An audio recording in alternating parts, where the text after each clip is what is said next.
How could we ever come to this, you say? Our lives do not matter, and justice has no face. To study war and anger burns the fabric of our state, sends a message to our neighbors that we've fallen from the fray.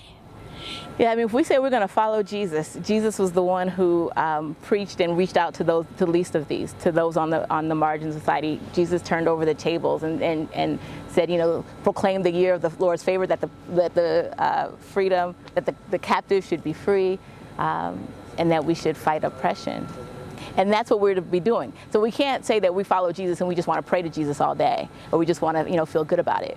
We've got to be out there, and we've got to be tearing down those systems of injustice. And we've got to be out there, and we've got to be, you know, feeding the hungry. We've got to be clothing the naked, but not just through charity, but tearing down those systems. Because it's not just, you know, it's, you know, individual. There's racism and there are systems of injustice one to another. But this is a system that pervades.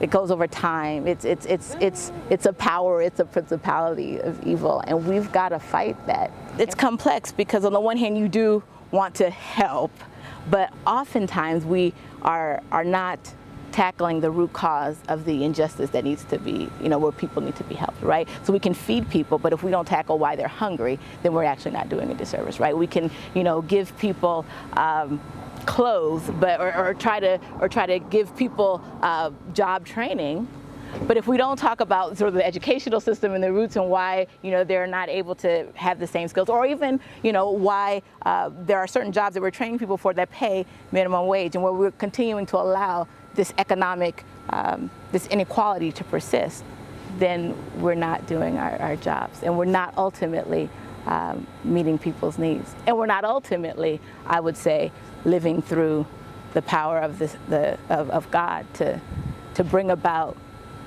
what was intended, which is that we are all equal and that we all thrive and that we all have enough.